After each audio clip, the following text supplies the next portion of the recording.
Ils veulent construire un monde de robots. Quant à l'accord signé sur le nucléaire iranien maléfique de guerre constituée.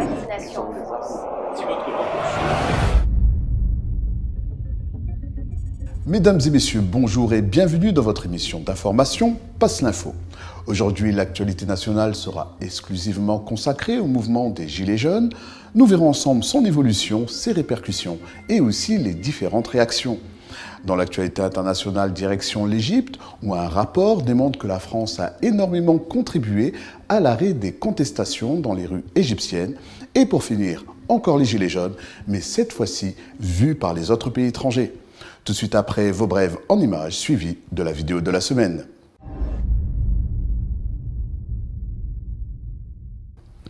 Actualité nationale, fronde sociale, mais qui se radicalise vraiment ? Face à un mouvement inédit que la France connaît depuis quelques semaines, l'État et les médias complaisants cherchent-ils à tout prix à diviser dans les rangs des Gilets jaunes ? Malgré les centaines de blessés, malgré les centaines d'interpellations qui ont conduit à des peines d'emprisonnement, malgré le nombre de morts qui est inédit pour un mouvement social, cet élan populaire a-t-il encore de beaux jours devant lui ? Depuis le début du mouvement, les politiques et les médias n'ont pas cessé d'adopter des postures divergentes et contradictoires. En effet, au premier jour du mouvement, les Gilets jaunes étaient peu considérés, voire moqués.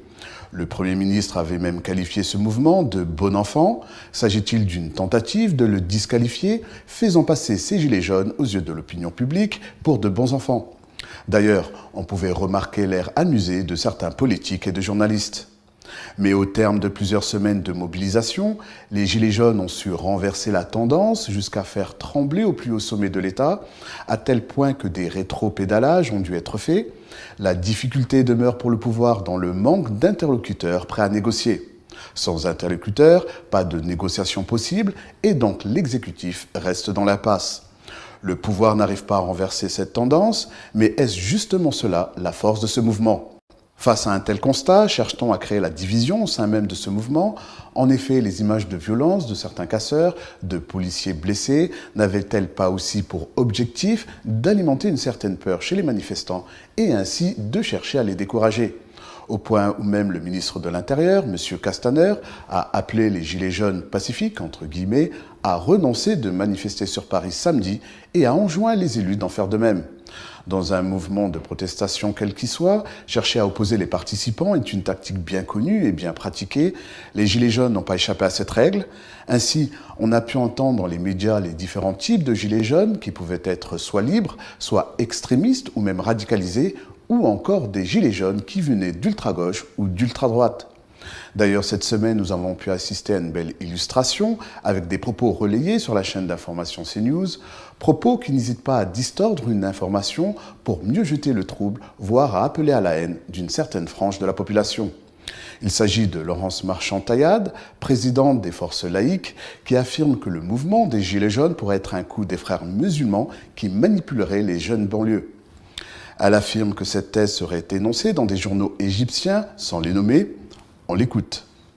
Ce qui est inquiétant, c'est qu'on a quand même des journaux étrangers, notamment des journaux égyptiens, qui rapportent que les modes opératoires correspondent aux modes opératoires qui étaient employés en Égypte au moment des printemps arabes. Donc il y a aussi ces questions à se poser.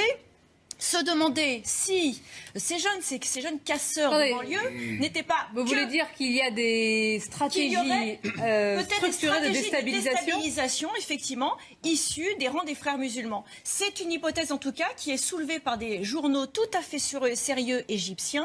Donc il y a aussi ces questions-là qui sont à se poser. Ces casseurs de banlieue existent depuis des années, mais intégrés dans ces mouvements, il y avait manifestement des drapeaux qui correspondraient... Par contre, ce qu'elle ne dit pas et qui est un véritable scandale, c'est ce qui se retrouve dans un rapport paru en juillet dernier.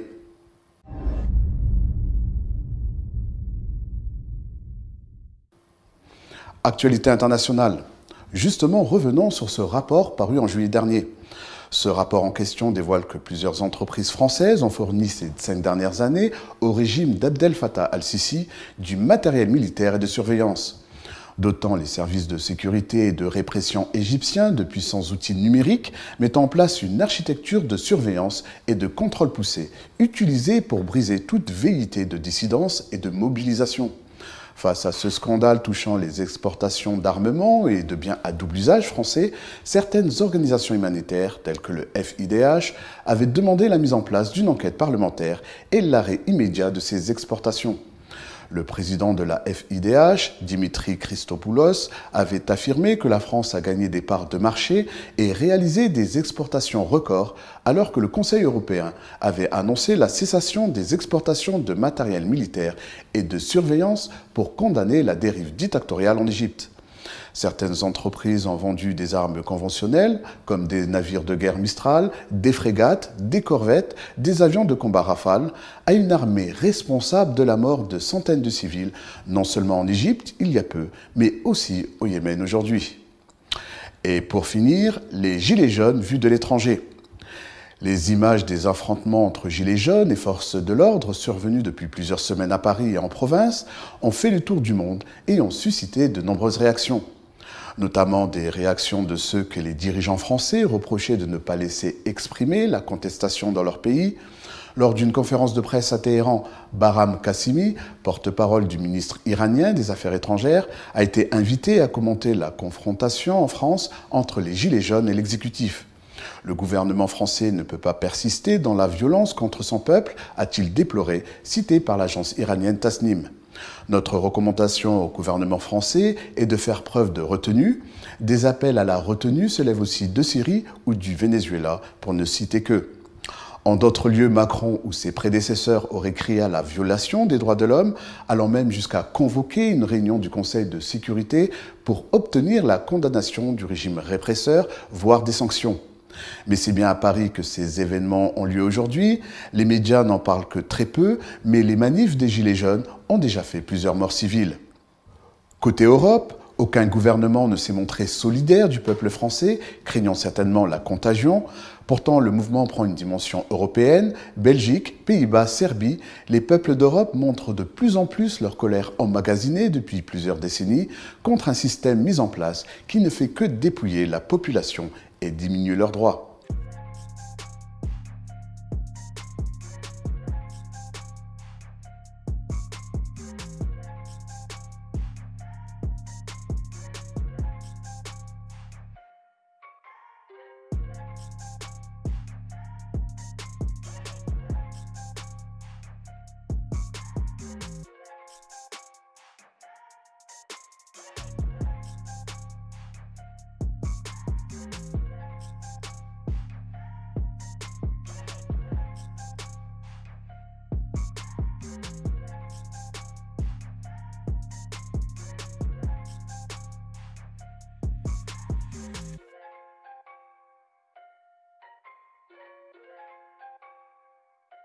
Maybe you've seen some of this video. A series of protests in France. You say to yourself, what's going on there? I hear that Francois Macron, Emmanuel.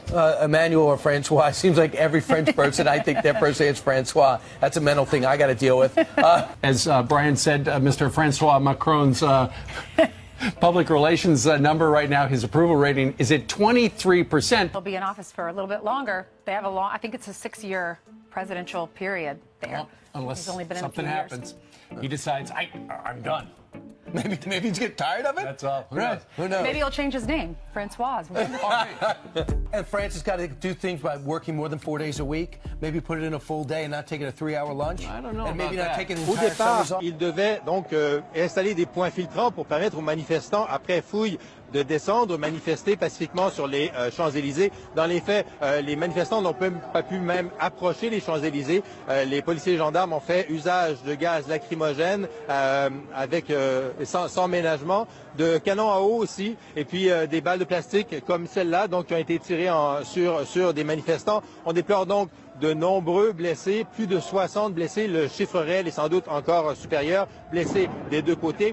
Beaucoup d'arrestations aussi. On parle de près de 200 arrestations. Il faut savoir que les policiers donc étaient déguisés. Beaucoup d'entre eux sont déguisés eux-mêmes en gilets jaunes et organisent des espèces de commandos qui vont arrêter les manifestants qui sont les plus actifs. Bon, à voir les images, visiblement, le dialogue est difficile entre Macron, donc le président Macron, et les manifestants.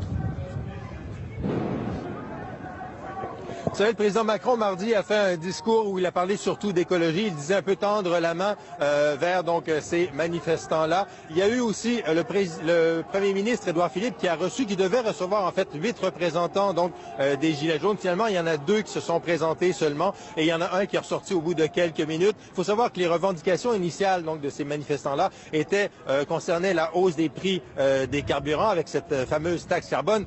Depuis, les revendications sont beaucoup plus nombreuses. Il y a un ras-le-bol qui a gagné la population très, très important. En fait, les gens se plaignent de la baisse du pouvoir d'achat avec les hausses de taxes et les salaires, eux, qui ne suivent pas. Je peux vous dire que le ras-le-bol, on le sent ici, il est très, très évident. Et il faut savoir aussi qu'au-delà des gens qui manifestent ici, ces gens-là, ils ont le soutien d'une grande majorité de Français. Les derniers sondages disaient que plus de 80% des Français disent comprendre ou même soutenir l'action des Gilets jaunes un peu partout à travers la France. Donc, il faut savoir que...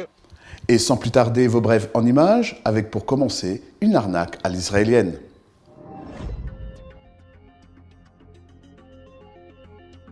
Encore une information qui ne risque pas de passer en boucle sur nos chaînes de télévision.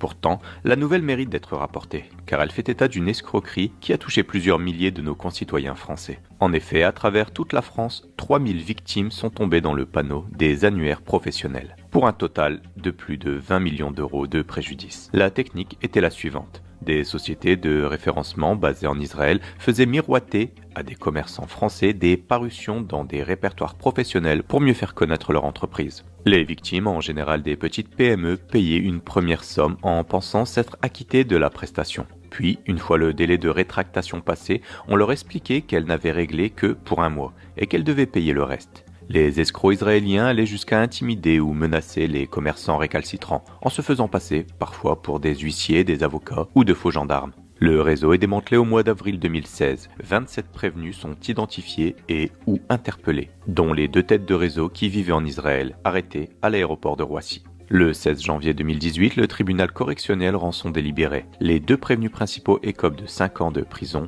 dont 3 avec sursis.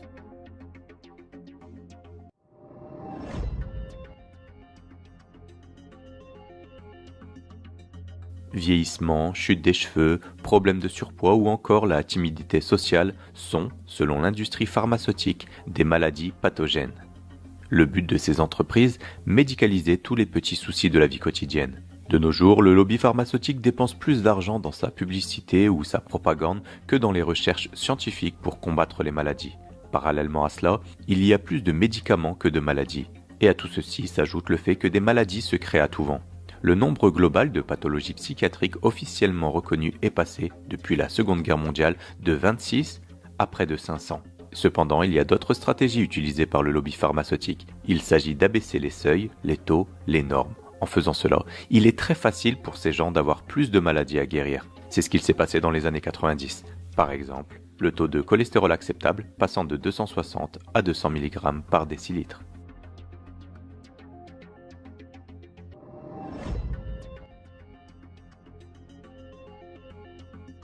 Ils sont de plus en plus nombreux à être considérés comme les indésirables.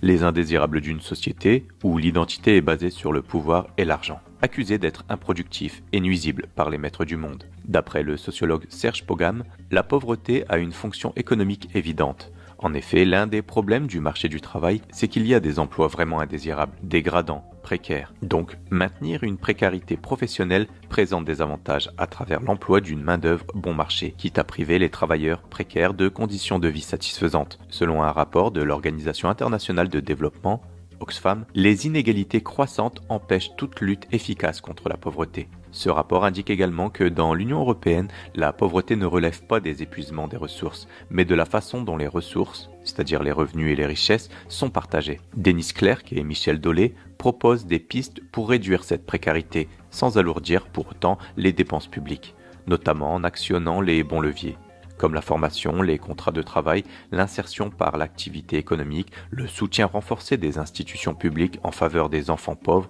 et la refonte des aides sociales.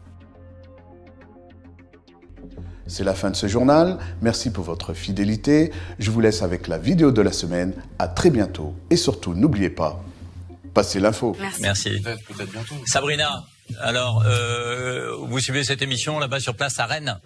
Quelles sont les réactions sur place ? Les réactions ici, elles sont vives. Et je vais me retourner vers vous, Johan. Vous êtes gilet jaune, mais pas que. Vous avez beaucoup réfléchi sur la question de la dette publique. Alors, expliquez-nous. Tout à fait. Alors, c'est simple. Je vais partir d'un constat et puis ensuite, je vais poser ma question. La dette française, aujourd'hui, s'estime à environ 100% du PIB. Tout le monde le sait, ce qui est incroyable. Néanmoins, donc, à chaque gouvernement, la propagande néolibérale nous donne des plans d'austérité, de se serrer la ceinture tous les mois, pour rembourser cette dette. Néanmoins, donc, il faut penser aussi à la loi dite Giscard-Pompidou-Rothschild de 1973. Donc Pompidou aussi, qui était directeur général des Rothschild, de ne pas oublier. Avec Emmanuel Macron, on peut penser que c'est un peu bis repetita. Mais donc du coup, et ça impose à la France de devoir emprunter auprès de banques privées et non plus auprès de la Banque de France à taux zéro.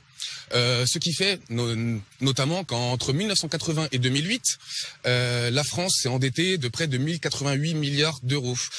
Nous avons payé en remboursement 1306 milliards. Donc avec la dette qu'on avait contractée avant 1980, en gros, on aurait dû en 2008 être endetté de 21 milliards.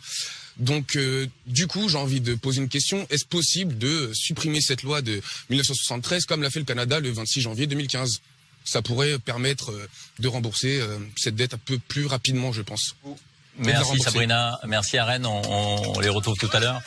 J'accueille sur ce plateau Laetitia Deval, vous êtes porte-parole des Gilets jaunes. Du Val d'Oise. Dans le Val d'Oise, merci d'être avec nous.